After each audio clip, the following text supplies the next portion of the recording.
전기요금이 내일부터 킬로와트 시당 8원 오르고 가스요금은 메가줄당 1.04원 오릅니다.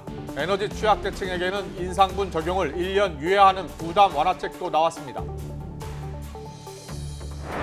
오늘 오전 강원도 동해시 부근에서 올 들어 가장 큰 규모인 4.5의 지진이 발생해 지진 위기 경보가 관심에서 주의로 상향됐습니다. 정부와 여당이 윤석열 대통령에게 간호법에 대한 거부권 행사를 공식 건의했습니다. 의료연대는 환영 의사를 밝힌 반면 간호사단체는 반발하고 있습니다. 거액 가상화폐 논란으로 민주당을 탈당한 김남국 의원이 상임위 중 코인 거래 의혹에 대해 깊이 반성한다고 말했지만 여야 공방은 거세지고 있습니다. 국민의힘은 꼼수 탈당이라며 의원직 박탈을 요구했고 민주당은 여야 전수조사를 해보자며 맞섰습니다. 충북 청주에서 5건의 구제역이 발생한 가운데 인근 시군인 증평군에서도 추가로 나와 구제역 발생 농가가 6곳으로 늘었습니다. 교육부가 돌봄 격차를 완화하기 위해 유치원 교육과 어린이집 보육을 통합하는 유보통합 선도교육청으로 서울과 대구, 인천교육청 등 9곳을 선정했습니다. 더 뉴스 이어갑니다. 정부가 한 달 넘게 미뤄왔던 전기와 가스요금 인상을 단행해 내일부터 나란히 5.3% 오릅니다. 인상된 요금을 1년 유예하는 등 상대적으로 부담이 큰 취약계층을 고려하는 대책도 함께 내놨습니다. 양희력 기자의 보도입니다. 정부가 전기요금은 킬로와트 시당 8원, 가스요금은 메가줄당 1.04원 인상을 발표했습니다. 이를 4인 가구 기준으로 적용해보면 전기요금은 올해 초와 비교할 때 월 3,000원가량, 가스요금은 월 4,400원가량 더 나오게 됩니다.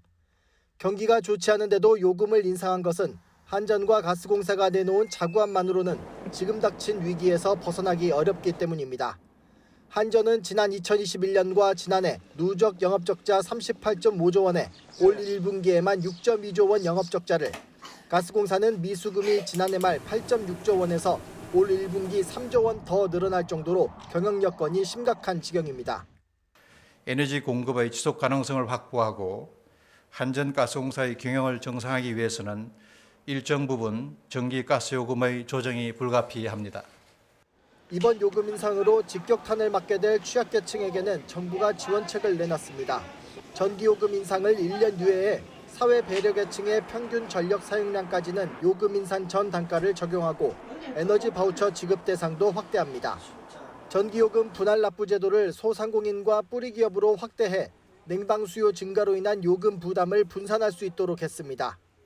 국민 여러분들께서도 에너지 절약에 동참하여 이번 에너지 위기를 큰 어려움 없이 극복하는 데 역할을 해주기를. 이번 요금 인상으로 한전과 가스공사의 경영난에는 다소나마 숨통이 트일 전망입니다. 하지만 러시아와 우크라이나 전쟁 등으로 폭등한 국제에너지 가격 영향과 국내 시장에 유입되는 시차를 고려하면 전기와 가스요금 인상 가능성은 당분간 이어질 전망입니다. YTN 양일혁입니다. 충북 청주에서 5건의 구제역이 발생했는데 인근 시군인 증평군에서도 추가로 나와서 구제역 발생 농가가 6곳으로 늘었습니다. 최초 구제역 발생 농가의 반경 3km인 방역대를 벗어나 광범위한 확산이 우려되고 있습니다. 현장에 취재 기자 나가 있습니다. 이성우 기자. 네, 충북 증평군 구제역 발생 농가 인근에 나와 있습니다. 네, 충북 청주뿐 아니라 지금 증평에서도 구제역이 발생했는데요. 그곳 현장 분위기는 어떻습니까? 네, 제가 나와 있는 이곳 증평군에도 구제역이 발생했습니다. 방역 관계자들이 농장 입구를 전면 통제했고 외부인의 출입을 막고 있습니다. 농장으로 들어오는 길목에도 소독소가 설치돼 오가는 차량에 대해 방역 작업을 벌이고 있습니다. 이재영 증평군수도 현장을 찾아 방역 상황을 점검했는데요. 4년 만에 구제역이 발생한 지난 10일 이후 청주가 아닌 다른 지역에서 발생한 건 이번이 처음입니다. 어제 이곳에서 기르던 소 400여 마리 가운데 일부가 구제역에 걸린 것으로 의심돼 정밀 검사를 진행한 결과 양성 판정을 받았습니다. 최초 발생 농장에서 12.7km 떨어진 곳으로 방역대인 반경 3km를 벗어난 지역입니다. 방역당국은 농장에서 사육 중인 소 418마리를 긴급행동 지침 등에 따라 매몰 처분하고 있습니다. 또 해당 농가를 새로운 방역대로 지정해 이동을 통제하고 거점 소독 시설을 설치하는 등 방역을 강화하고 있습니다. 새 방역대에는 한우와 돼지 농장 등 179곳이 몰려 있습니다. 만일 농장을 오가는 사람이나 차량에 의해 전파된 경우라면 전국적인 확산이 우려되는 상황입니다.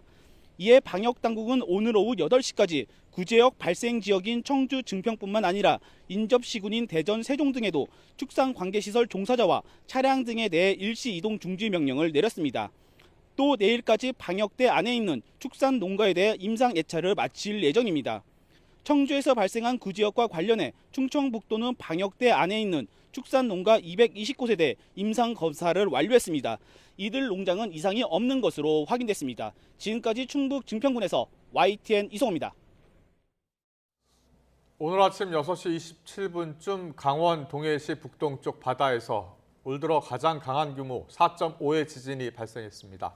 이번 지진으로 강원도와 경북에서는 자동차가 흔들리거나 건물 위층에 있는 사람이 진동을 느낄 정도의 흔들림이 감지됐습니다. 이 지진을 포함해서 올해 한반도에서는 모두 44차례의 지진이 발생했으며 동해에서 발생한 규모 2 이상의 지진은 올해만 모두 16차례입니다.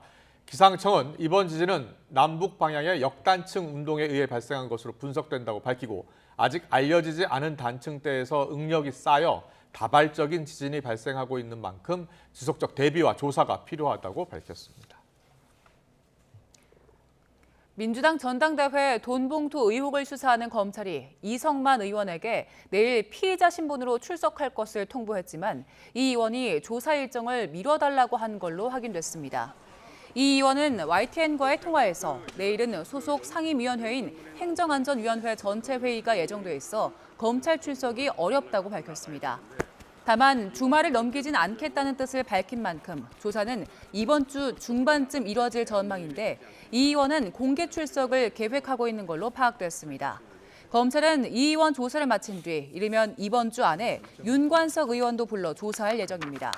두 의원은 재작년 5월 전당대회를 앞두고 송영길 전 대표 당선을 위해 당내 인사들에게 돈봉투가 살포되는 과정에 개입한 혐의를 받습니다. 경찰이 상습 마약 투약 혐의를 받고 있는 배우 유아인 씨를 조속한 시일 내에 소환해 조사하기로 했습니다. 우종수 경찰청 국가수사본부장은 유 씨를 이른 시일 안에 소환해 조사하겠다고 말했습니다. 유 씨는 프로포폴과 대마, 코카인 등 5종류의 마약류를 과다 처방받거나 불법적으로 투약한 혐의를 받고 있습니다. 유 씨는 두 번째 소환 조사 예정일이었던 지난 11일 조사를 받기 위해 청사까지 왔다가 기자들이 많아 출석하지 못하겠다면서 조사를 거부하고 되돌아갔습니다. 경찰은 유 씨가 지속적으로 조사를 거부할 경우 강제 수사로 전환하는 방안도 배제하지 않고 있습니다. 농구교실 운영자금 1억 원대의 자금을 빼돌린 혐의로 재판에 넘겨진 강동희 전 프로농구 감독이 첫 공판에서 혐의를 부인했습니다. 인천지방법원은 오늘 업무상 횡령과 배임 혐의로 기소된 강동희 전 농구 감독 등 농구교실 법인 관계자 5명에 대한 첫 재판을 열었습니다. 강 전 감독의 변호인은 이 사건으로 인해 얻은 이익도 없고 범행을 공모한 사실도 없다며 횡령 혐의를 부인했습니다. 그러나 함께 재판에 넘겨진 농구교실 법인 관계자 2명은 횡령 혐의를 담은 공소 사실을 인정했습니다. 얼마 전에 수업 도중에 어린이집을 나간 2살 배기가 700m 떨어진 도로에서 발견돼 경찰이 수사에 나섰다는 소식을 전해드린 적이 있습니다. 당시 그 현장을 지나던 운전자가 도로 한복판에 서 있는 아이를 발견하고 경찰에 신고하는 과정이 담긴 블랙박스 영상을 YTN이 추가로 확보했습니다. 화면 함께 보시겠습니다. 떨어지는 횡단보도 보행자 신호 아직 빨간불인데요. 우산을 쓴 어린아이, 앞서 잠깐 보셨죠? 지금 보이시죠? 인도에서 아랑곳 없이 건널목을 내려옵니다. 저렇게요. 우산이 거의 키만 할 정도로 몸집이 아주 작은 아이입니다. 횡단보도를 따라서 아장아장 걷던 아이, 지금 보시죠? 갑자기 몸을 돌리더니 교차로 한복판으로 걸어가고 있습니다. 위험천만한 그런 상황입니다. 차들이 옆으로 쌩쌩 달리는 쪽, 그쪽으로 또 성큼성큼 다가서고 있는 아이. 이때 신호를 기다리던 운전자가 차에서 내려서 뛰어갑니다. 그리고 황급히 아이를 안고 인도로 데려가는 모습 보고 계십니다. 자, 아이가 있던 자리로 곧바로 다른 차가 지나갈 만큼 정말 아찔한 상황이었습니다. 지난달 5일이었습니다. 어린이집 마당에서 야외 활동을 하다가 밖으로 나간 2살 여자아이. 자, 저 화면이었죠. 어린이집에서 700m 떨어진 도로에서 발견되는 과정이 차량 블랙박스 영상에 고스란히 담겨서 보도가 된 바 있습니다. 자칫 큰 사고로 이어질 뻔했는데 이 운전자 덕분에 아이는 무사히 경찰에 인계될 수 있었습니다. 하지만 아이는 아직 차만 보면 소리를 지르는 등 심리적으로 위축돼 있어서 상담을 받고 있다는 게 부모의 설명입니다. 경찰은 해당 어린이집 원장과 보육교사를 아동학대 방임 혐의로 입건하고 당시 목격자와 CCTV를 토대로 위법한 사실이 있는지 조사하고 있습니다. 서울의 한 초등학교 선생님이 학생들을 위해 써달라며 학교에 거액을 기부한 사실이 알려져서 화제입니다. 그런데 이 선생님의 기부가 처음이 아니라고 하는데요. 신지원 기자가 이 선생님을 직접 만나봤습니다. 축구를 하다가 다친 아이의 무릎에 꼼꼼히 연고를 바릅니다. 발목이 삐끗한 아이도 오른발. 아침 자고 일어났더니 오른발. 속이 더부룩한 아이도 스스럼 없이 문을 두드리는 곳. 서울 면목초등학교 보건실입니다. 이 학교 김소희 보건선생님이 학생들을 위해 써달라며 2천만 원을 학교 발전기금으로 기부한 사실이 뒤늦게 알려졌습니다. 의복이나 아니면 병원비를 지원해줘야 되는 아이들도 있거든요. 교장선생님, 저는 아이들의 복지를 위해서 쓰여줬으면 좋겠습니다. 그렇게 말씀드렸어요. 기부를 결심하게 된 계기는 학생들에 대한 관심이었습니다. 한 아이가 딱 들어오는데 4월 중순쯤 됐는데 롱패딩을 입고 오더라고요. 집에 가서도 걔가 생각이 나더라고요. 저도 이제 아들만 둘이거든요. 아이들을 향한 선생님의 마음에 학부모들은 감사함을 전하고 선생님들처럼 이렇게 노력을 많이 하시고 학생들 생각을 많이 하시는 분들이 요즘 그렇게 드물지가 않아요. 많이 감사드리고 동료 선생님들도 감동을 전합니다. 저는 솔직히 많이 놀랐거든요. 사실 그 기부하신 액수가 작은 액수가 아니잖아요. 정말 학생들이 대하는 마음이 진짜 크시구나라는 생각을 했습니다. 김소희 선생님의 아이들을 위한 기부는 이번이 처음이 아닙니다. 지난 2013년에도 다니던 초등학교에 2천만 원을 기부했던 겁니다. 학생들의 몸과 마음을 치료해주는 보건선생님. 아이들이 각자의 개성대로 성장하는 모습을 지켜보는 것이 가장 큰 보람이라고 말합니다. 선생님들은 그 아이들 하나하나에 똑같이 최선을 다하고 있다고 생각하거든요. 그걸 알아주셨으면 좋겠어요. YTN 신지원입니다. 교육부가 유치원 교육과 어린이집 보육을 통합하는 유보통합 선도교육청으로 서울과 대구, 인천교육청 등 9곳을 선정했습니다. 유보통합 선도교육청에는 유치원, 어린이집, 공동교육과정 운영을 비롯해 교사 역량 강화 등 유치원과 어린이집 간 돌봄 격차를 완화하고 교육의 질을 높이기 위한 13개 과제에 482억 원을 지원할 예정입니다. 또 교육부는 선도교육청에 과제별 지원관을 지정해 상담을 돕고 시도교육청과 우수 사례 및 성과를 공유해 성공 모델을 확산할 계획이라고 밝혔습니다. 최근 20, 30대 젊은 층이 가입할 수 있는 어린이 보험, 이른바 어른이 보험이 눈길을 끌고 있습니다. 여기에 최대 100살 만기 보장 상품까지 잇따라 출시됐는데 보험사가 보장성 보험에만 치중한다는 지적이 나오고 있습니다. 엄윤주 기자가 취재했습니다. 30살 직장인 A씨는 3년 전 지인의 권유로 어린이 보험에 가입했습니다. 다른 일반 상품 보험료와 비교했을 때 상대적으로 저렴하고 보장 범위도 넓기 때문입니다. 주변에서 30살 전이라면 어린이 보험을 어른도 가입을 할 수 있다는 추천을 받아서 보험료가 다른 어른 보험이랑 비교해 봤을 때 확실히 좀 저렴한 면이 있어서 어린이 보험을 선택하게 됐습니다. 이처럼 2030 젊은 층을 중심으로 어린이 보험 가입자가 느는 가운데 최근 한 생명보험사에서는 가입 연령을 35살까지 늘린 어른이 보험을 출시했습니다. 종신상품 가입률이 낮은 젊은 층을 고객으로 확보하고 새로운 먹거리를 찾겠다는 겁니다. 기성세대에 비해 보험에 대한 관심이 적은 2030 고객군을 확보할 수 있다는 장점이 있고 저출산 고령화 등으로 포화 상태인 보험 시장에서 상대적으로 젊은 신규 고객을 확보할 수 있다는 장점도 있습니다. 여기에는 또 다른 셈법도 깔렸습니다. 올해부터 새로운 회계 기준 IFRS 17이 도입되면서 보험사의 미래 수익성을 의미하는 보험계약 마진, CSM이 중요 지표로 떠올랐기 때문입니다. 어린이 보험과 암보험, 운전자 보험 같은 보장성 상품의 경우 현재 가치로 환산할 때 CSM이 높게 산정되지만 연금보험과 저축보험처럼 만기에 고객에게 돈을 돌려줘야 하는 저축성 상품은 부채로 집계돼 불리합니다. 보험사 입장에서는 기업 실적과 가치를 보여주는 CSM이 높은 보장성 상품에 주력할 수밖에 없는 실정입니다. 급기야 보험 기간이 최대 100살인 최장기 보장성 상품까지 출시됐습니다. 이처럼 보험이 특정 상품으로 편중되자 금융감독원이 세부 가이드라인을 마련하기로 했습니다. 금감원은 보험회사들에게 단기의 회계적 이익 극대화만을 추구하기보다는 장기적 관점에서 건전한 성장을 계획하도록 당부할 예정이고, 이와 함께 시장 경쟁을 해치는 불안전 판매 등 불공정 행위에 대해서는 엄정하게 대처해 나갈 계획이라고 경고했습니다. YTN 엄윤주입니다.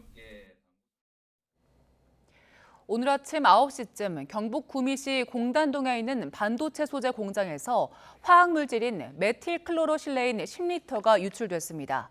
유출이 확인되자 회사 측이 즉시 밸브를 잠갔고 직원들도 모두 대피해서 다친 사람은 없었습니다.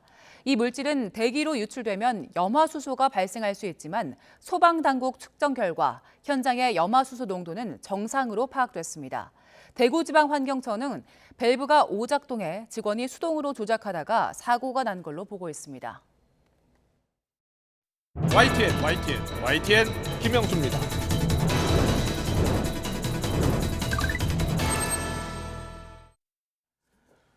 네, 어제 민주당에 탈당계를 제출한 김남국 의원이 오늘 상임위 중에 코인 거래한 것에 대해서 깊이 반성하고 있다면서도 입법 로비 등 각종 의혹은 사실이 아니라며 허위 보도에 강력히 대응하겠다고 밝혔습니다. 민주당 내에서는 자진 탈당은 책임 있는 의원의 모습이다, 정치적 최고의 결단이다라는 긍정평가도 있었지만 꼼수 탈당으로 당이 허락해서는 안 된다, 매우 무책임한 탈당이다라는 차가운 평가도 적지 않았습니다. 연일 공세 수위를 높이고 있는 여당은 위선의 끝판왕이라며 김 의원의 의원직 박탈을 촉구했고, 야당에서는 여당의 여야 의원 모두 코인 전수조사를 하자, 받아라라고 응수했습니다. 여야 대표의 발언 듣고서 더 정치 시작하겠습니다. 이재명 대표 본인이 권력형 부정부패 혐의로 검찰과 재판 법정을 오가는 신세인지라 이 김남국 의원에 대한 사퇴 여부를 회피하거나 주저하는 것은 아닌 것인가요? 아니면 혹시 이재명 대표 스스로도 김남국 의원의 코치에 따라 코인 투자를 하면서 투기를 했던 적이 있었기 때문은 아닌지조차도 궁금합니다. 대표님, 김기현 대표가 이재명 대표님께서도 코인 투자한 거 아니냐 이런 말씀하셨는데 이에 대한 입장 있으실까요? 우리가 제안한 대로 여야 의원들 전수조사를 즉각 실시하기를 요청드립니다. 내가 보기에는 우리 김기현 대표나 그 측근들이 코인 많이 가지고 있지 않을까 생각이 들긴 하네요.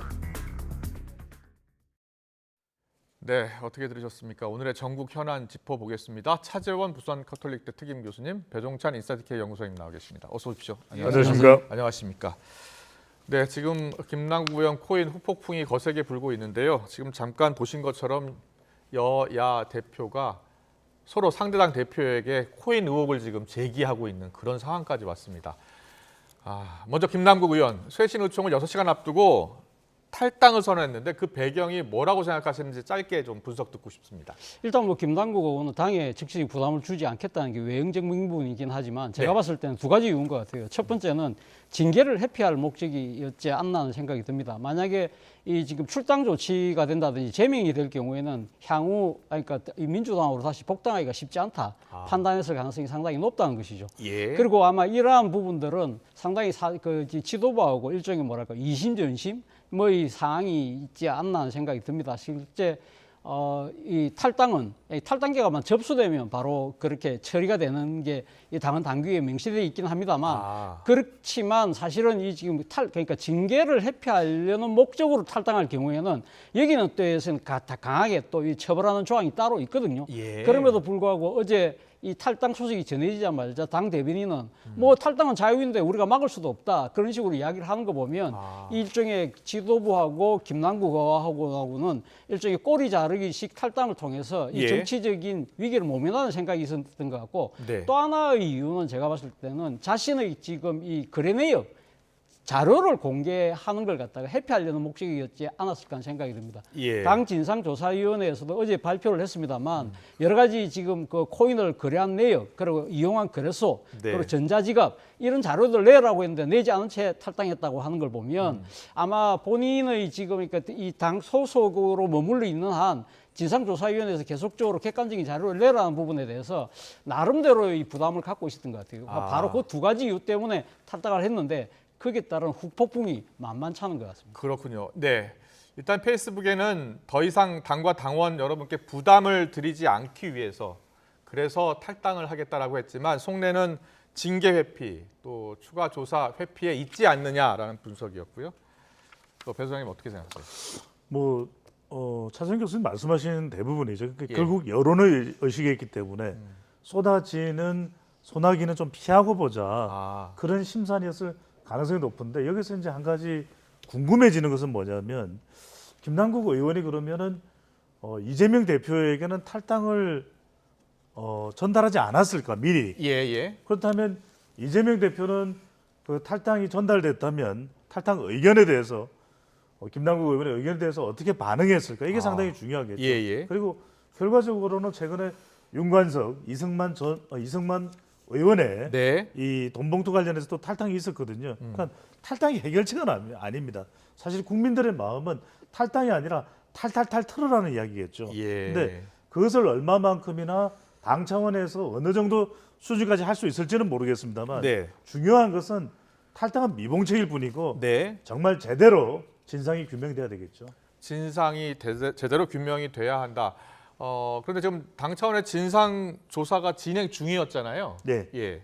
그럼 진상 조사는 이제 앞으로 어떻게 될 것으로 예상하시고 또 윤리 감찰도 원래 예정돼 있었는데 일단 탈당을 하게 되면 윤리 감찰은 어떻게 되는 겁니까? 상당히 어려워지게 되는 거죠. 왜냐하면 탈당을 했기 때문에 이제는 후속적으로 하는 수밖에 없거든요. 그럼 뭔가 결과가 나와야 할 수 있는 것이고 그것은 지금 당장에 강제적으로 당에서 김남국 의원을 수사할 수 있는 방법은 별로 없을 겁니다. 그렇다면 이것이 서울 남부지검의 이 수사가 됐든 어떤 식으로든 규명이 됐든 그것이 나와야 될 거죠. 일단은 지금 국민의힘에서 윤리위에 김남국 의원에 대해서 이 제소를 해놓은 상태거든요. 국회윤리위예요? 국회윤리위입니다. 그러면 국회윤리위를 통해서 관련된 내용에 대한 진상 규명에 들어갈 수도 있겠죠. 그런데 그걸 야당인 더불어민주당이 순순히 응해줄 거냐? 그렇게 보기도 어렵다면은 사실은 당 차원이라기보다는 당 차원 이외에 검찰이나 다른 어떤 이 수단을 통해서 진상 규명이 될 때 그 부분에 대해서 당은 후속적인 조치만 가능하지 않겠냐 그렇게 봐야 됩니다. 후속적인 조치 정도만 가능하지 않겠냐 이런 이야기 주셨는데 이소영 원내 대변인이 오늘 라디오에 출연해서 예를 들어서 거래소 이용, 거래소 그리고 전자지갑 그리고 거래 코인 종목 그리고 얼마나 수익을 얻었는지에 대해서 구체적인 자료를 다 제출한 것은 아니라고 하더라고요. 어제 이소영 대변인이 어제 공식적으로 그런 이야기를 했고요. 사실 그 민주당이 그러니까 김남국 의원이 탈당함에 따라서 자치 진상조사 못한다는 것이 어제 오후까지의 입장이었거든요. 그런데 어제 쇄신 의총을 통해서는 추가적으로 진상조사 하자는 것이 민주당의 당론으로 모아진 겁니다. 자, 문제는 민주당이 그렇게 생각을 했다고 해서 과연 민주당은 그럼 진상조사를 할 수 있느냐? 제가 봤을 때는 거의 그 효과가 없지 않을까 생각이 들어요. 예, 그러니까 예. 지금 김남국 의원이 지금 탈당한 상태에서 그럼 민주당이 내놓으라는 자료들을 적극적으로 내고 그리고 또 진상조사위에 자신이 나가서 여러 가지 이야기를 할까 부분에 대해서 여전히 고개가 갸웃거려진다는 것이죠. 예. 자, 그렇다고 한다면 지금 민주당이 어제 새순위노총에서 이야기한 그 자체가 버스 지나고 손 흔들기밖에 안 되잖아요. 그럼에도 불구하고 왜 민주당은 이 이야기를 했느냐? 민주당이 지금 그러니까 김남국 의원의 탈당이 방탄 탈당 내지는 꼬리 자르기 탈당이라는 후폭풍이 워낙 거세니까 예. 자신들이 하여튼 진상을 규명하겠다는 의지를 내보인 것인데 제가 생각했을 때 민주당의 진정성을 내보일 수 있는 방법이 있습니다. 앞서 말씀하신 것처럼 국회 윤리위에 지금 국민의힘이 제소를 했잖아요. 예. 그렇다고 한다면 어제 의원총회에서도 민주당도 국회 윤리위에 제소하자는 이야기가 나왔다고 그러거든요. 결의문에는 빠졌지만 네. 총의는 모아졌다고 그래요. 아. 그러면 민주당이 그럼 같이 국회 윤리에 제소를 하고 네. 사실은 국회 윤리가 있긴 하지만 제대로 그동안 유명무실했잖아요. 그거는 네. 당리당략에서 정파간 견해 충돌 때문에 안 되는 경우가 많았거든요. 근데 이번에는 민주당이 강력한 의지를 갖고 이걸 갖다가 윤리에서 규명을 하자고 한다면 김남국 의원이 안 응할 수가 없잖아요. 예. 이렇다고 한다면 이 과정을 통해서 충분하게 저는 밝혀질 수 있다는 생각입니다. 그 과정을 통해서 민주당의 진정성을 국민들에게 보여줘야 된다는 이야기가 된다는 겁니다. 그 대목에서 중요한 것은 김남국 의원과 관련된 부분은 사실 더불어민주당이 풀어야 되는 문제입니다. 왜 그러냐면 그렇다면은 이재명 대표는 국회의원 전수조사를 하자고 이야기를 하고 있습니다만 예. 더 좋은 방법이 있어요.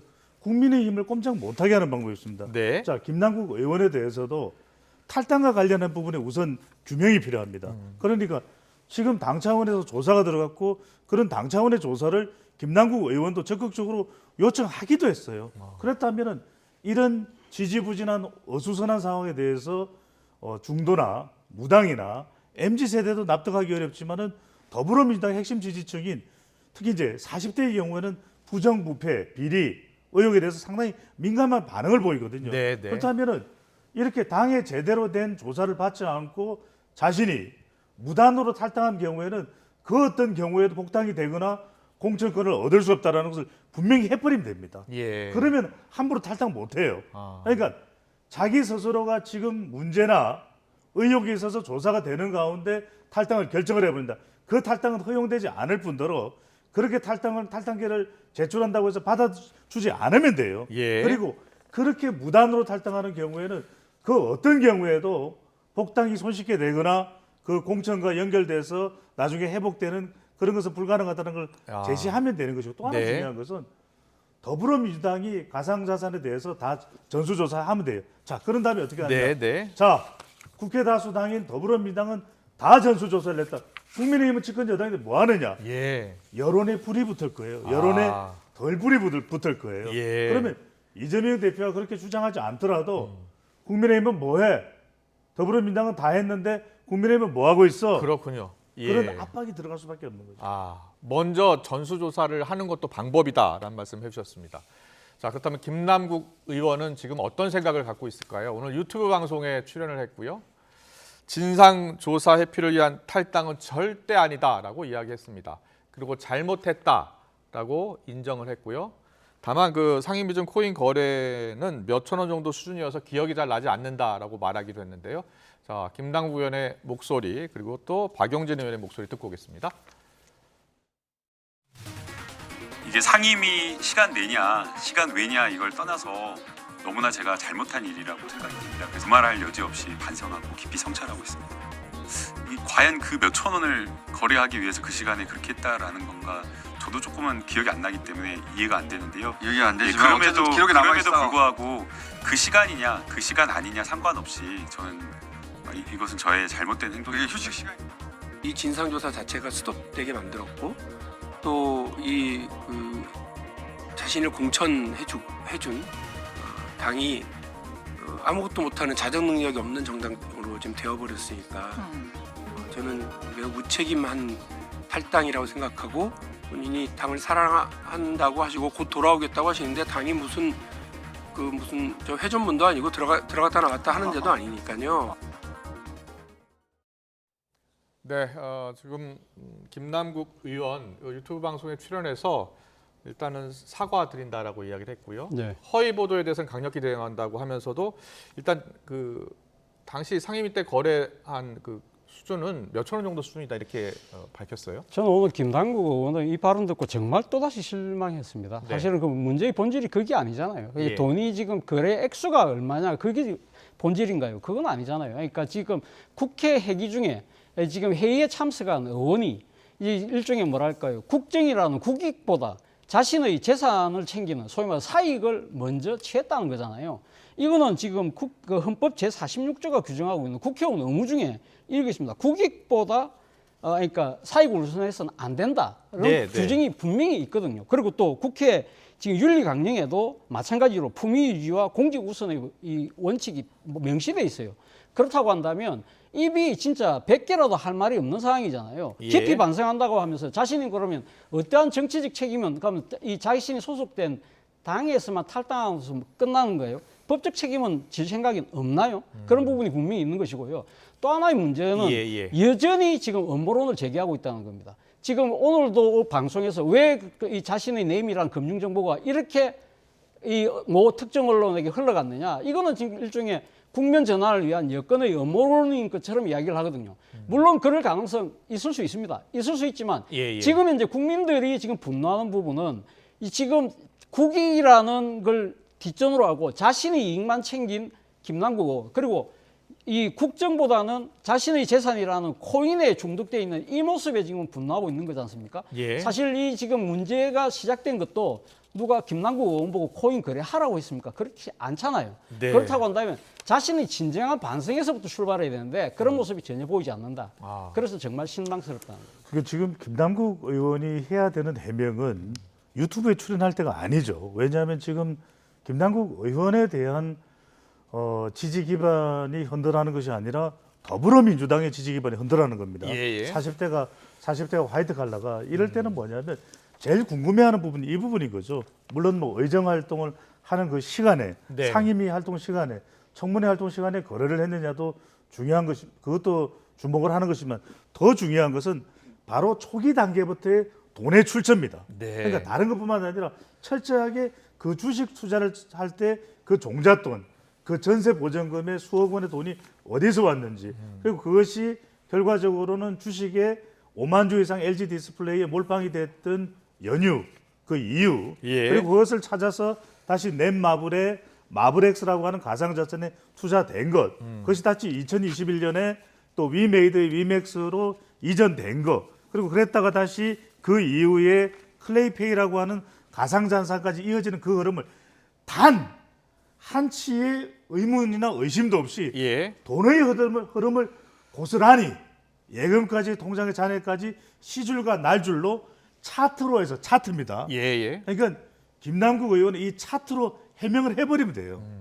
이 해명이 되면은 모든 게 다 일소가 되는 것이고 물론 도덕적 비판은 잔뜩 받을 수도 있겠지만 근데 이게 안 되면 이거는 꼬여서 안 풀립니다. 네. 차 교수님께 여쭤보고 싶은 게 이재명 대표가 전수조사를 제안했고요. 여야 의원 모두입니다.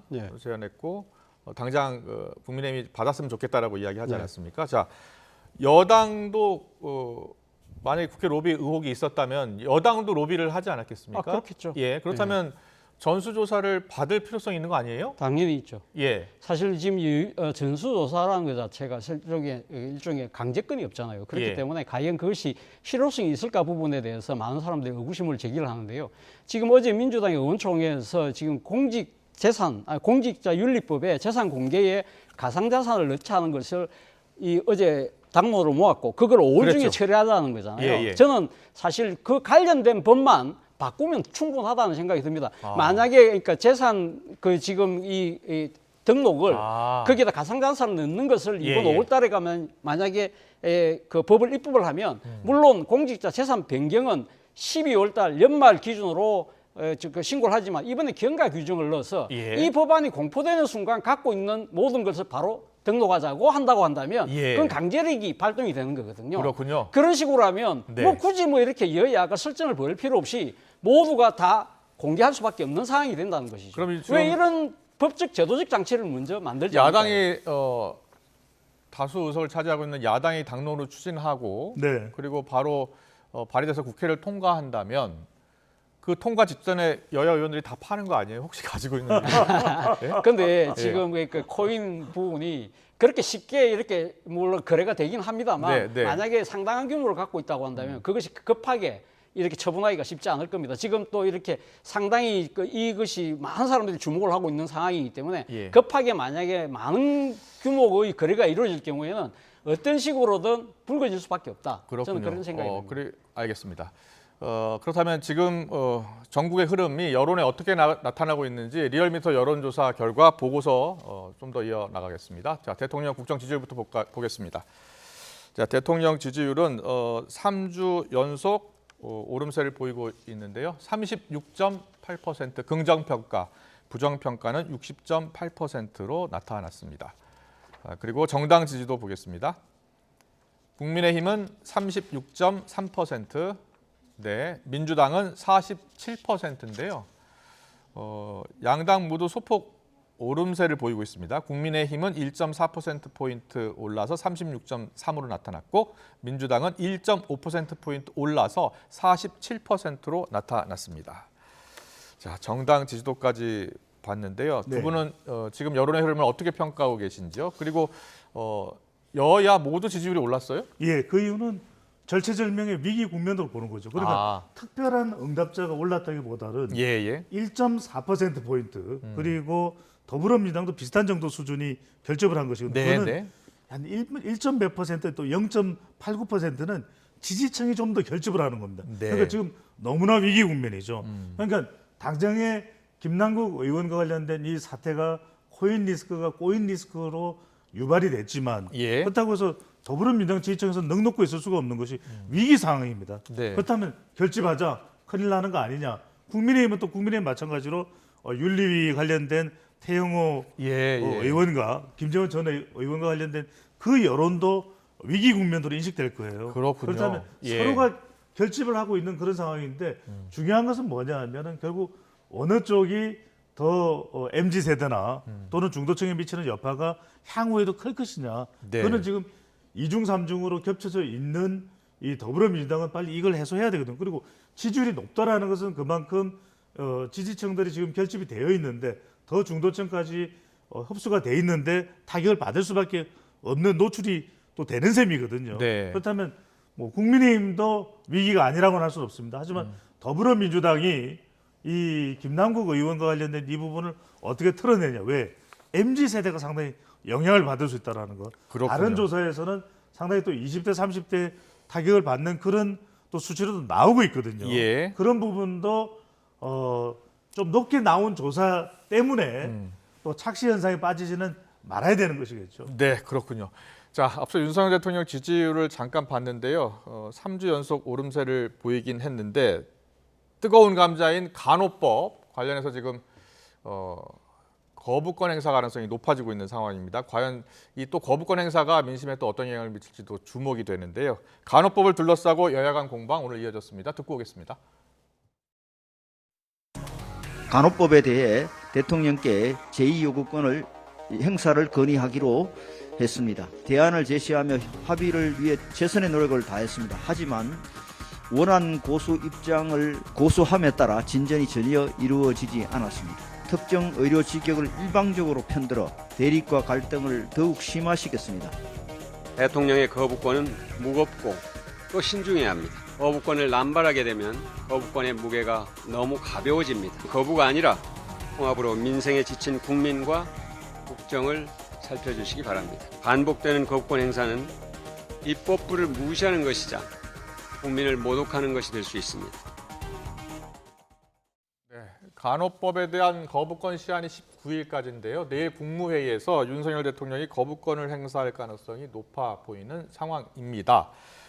양국관리법에 이어서 두 번째 거부권 행사하는 법안이 되겠네요. 예, 뭐 그렇게 그 거부권을 행사할 가능성이 저는 높지 않을까 생각이 드는데 어제 당정 협의에서 나온 이야기가 거부권 행사를 그러니까 행사하자고 의견이 모아졌잖아요. 그 이유가 그렇습니다. 앞서 뭐 지금 그 녹취록에 나왔습니다만은 의료 직역 간 갈등이 상당히 심각해질 수밖에 없다. 이 지금 의료법 체계에서 지금 간호사 부분만 따로 떼내기 때문에 다른 직역들이 상당히 불이익을 받을 수밖에 없다는 그러한 부분들 때문에 네. 직역 간의 갈등이 상당히 심하고 그리고 예. 또 이것이 만약에 간호법이 그냥 공포됐을 경우에는 다른 의사단체를 비롯한 다른 직역들이 지금 파업을 지금 예고하고 있는 상황이기 때문에 예. 의료 체계가 그러니까 지금 무너질 수가 있다. 그럴 경우에는 국민 건강에 상당히 부정적일 수 있다는 그러한 것이 이제 상당히 정치적 명분이고 또 하나는 예. 제가 생각했을 때 또 좀 뭐랄까요 여건의 입장에서 표 계산도 좀 하고 있는 것 같아요. 그러니까 지금 간호사들만 만약에 예, 지금 예. 위하는 법처럼 보이잖아요. 그렇다고 하면 간호사가 지금 자격증을 갖고 계시는 분이 한 45만 명인데 여기 반대하는 다른 직역들 의사를 포함한 뭐 지금 방사선사, 네. 뭐 임상병리사 예, 이런 예. 분들이 다 합치면 한 100만 명 정도 된다는 거예요. 그런 측면에서 본다고 한다면 여건에서는 이 거부권을 행사하더라도 크게 손해볼 거 없다.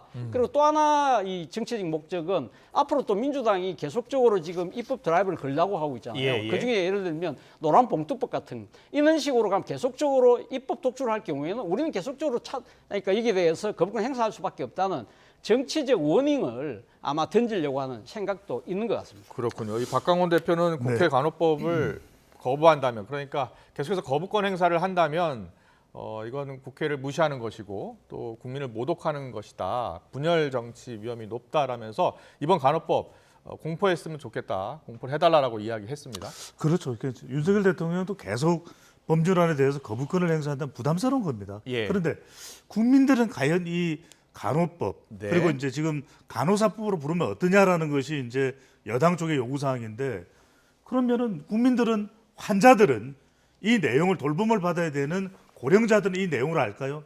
제가 거듭 말씀드립니다. 예. 우리 특별히 YTN을 통해서 더 뉴스를 통해서 말씀드려 국민들은 몰라요. 복잡해요. 네, 방금 전에 네. 말씀드렸듯이 이것이 직역의 업무 범위가 되거든요. 그동안은 예. 의료법 내에서 소화됐던 것이 점점 이제 이 직역의 업무가 확대됩니다. 미국 같은 곳에서는 간호사가 실제로 이 돌봄 케어 서비스를 하는 경우들도 있어요. 의료 네. 기구나 의료 차량들을 동원해서. 예. 근데 우리는 아직까지 그 수준은 못 갔습니다. 또 예. 지난 2년간에는 코로나 국면 때문에 이 논의를 하기도 쉽지가 않았어요. 그러면 의사 숫자를 더 늘리자는 것에 대해서는 또 의료계에서는 반대를 합니다. 예. 의사 쪽에서는. 그렇다면 어떻게 할 거냐? 이게 손은 필요하고 정작 우리가 주민센터에 가서 이 관련된 이 법의 정비가 없으면은 우리가 이 혈압 체크도 못 하게 돼 있어요. 간호 상담밖에 못 합니다. 예, 그거 예. 모르셨죠? 예. 그러니까 이런 부분들을 좀 조정을 해야 됩니다. 저는 어느 쪽이 옳다라는 것보다는 지금 이쪽이냐 저쪽이냐 한쪽만 선택해야 되는 싸움이 아니에요. 예. 중요한 것은 우리 국민과 환자를 생각해서 간호사의 범위를 조금 늘려줄 필요도 있습니다. 그런데 이걸 늘리다 보면 간호조무사 또는 방사선과 또 응급구조사의 직역과 충돌되는 예. 부분도 있어요. 이런 부분들을 어떻게 조절하냐. 그러려면 만나야죠. 대통령이 야당의 뭐 원내대표 지금 또 대표 만나는데 빨리 원내대표 상임위원단이라도 만나서 이걸 네. 논의하고 이 부분을 더 적극적으로 검토할 필요가 분명히 있는 겁니다. 알겠습니다. 좀 더 여야 간의 협의가 필요하고 국민들에게 좀 더 자세히 알릴 필요가 있다는 말씀으로 이해를 하겠습니다. 네, 오늘 정치권 이슈는 여기까지 듣겠습니다. 지금까지 차재원 부산카톨릭대 특임교수, 배종찬 인사이트K 연구소장과 함께했습니다. 잘 들었습니다. 고맙습니다. 감사합니다.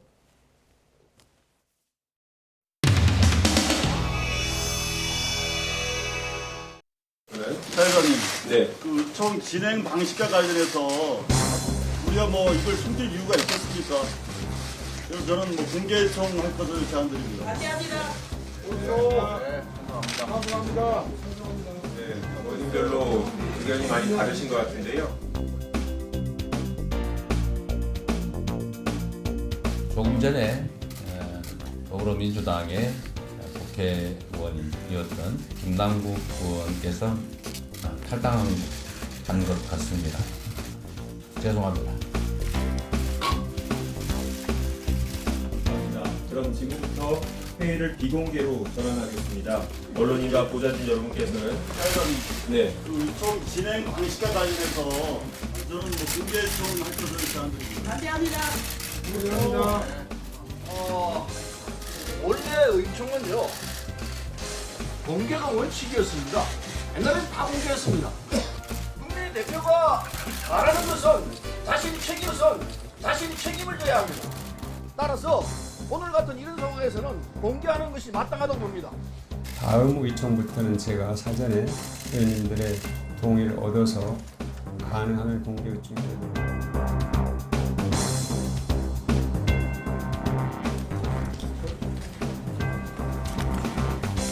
아니 뭐 당을 사랑한다라고 얘기를 하면서 당을 더 궁지로 몰는 그런 일을 선택한 거에 대해서 화난다 이렇게 생각합니다. 되게 화가 나 있고 지금처럼 이렇게 좌우면하고 늑장 대응하고 이렇게 해서는 민주당 다 죽게 생겼으니까 당대표가 쇄신 칼. 그럼 진상조사단 보고도 점점 왜 있어서? 제가 백브리핑 하는 여기 대변인 여기 화장실에 라고 당 의원들이 내부 비판이 많은데요. 대표님께서 좀 더 강한 권한으로 쇄신해야 된다는 의견이 나왔다고 하네요. 그리고 지도부라 이런 여러 가지 얘기가 나왔다고 비판 말씀이 많이 그런 얘기를 지금 중간에 드릴 수가 없잖아요. 그러니까 정리를 일단 말씀을 드릴게요.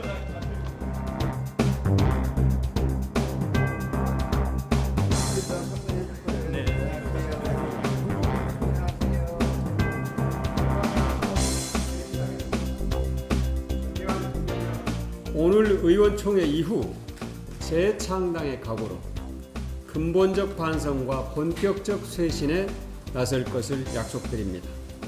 평소하고 달랐던 점들은 초선 의원님들의 발언이 굉장히 많았고 지금까지 한 번도 의원총회에서 발언하지 않았다고 하는 초선 의원님들도 오늘 굉장히 많은 분들이 3년 만에 첫 번째 발언을 하셨습니다. 그만큼 열기가 뜨거웠고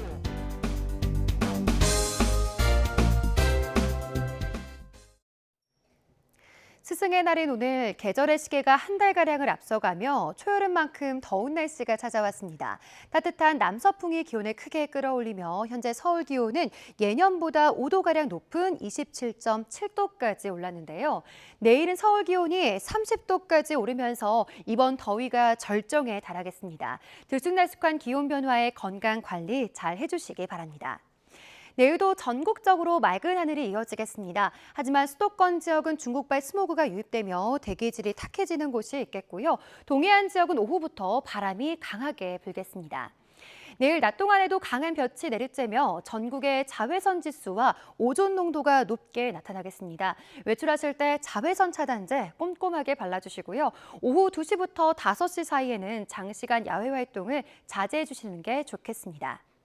내일 아침 기온은 서울과 광주 17도, 대전과 대구는 16도로 오늘보다 2에서 5도가량 높겠습니다. 낮 기온은 서울 30도, 대전 31도, 대구는 무려 33도로 대부분 30도를 웃돌며 한여름처럼 덥겠습니다. 당분간 내륙은 대체로 맑겠지만 주 후반에는 제주도를 중심으로 비가 내릴 전망입니다. 날씨였습니다. 이슈를 더 쉽게 전해드리는 더 뉴스, 내일은 더 준비하겠습니다. 잠시 뒤에는 뉴스크가 방송됩니다. 시청해주신 여러분 고맙습니다.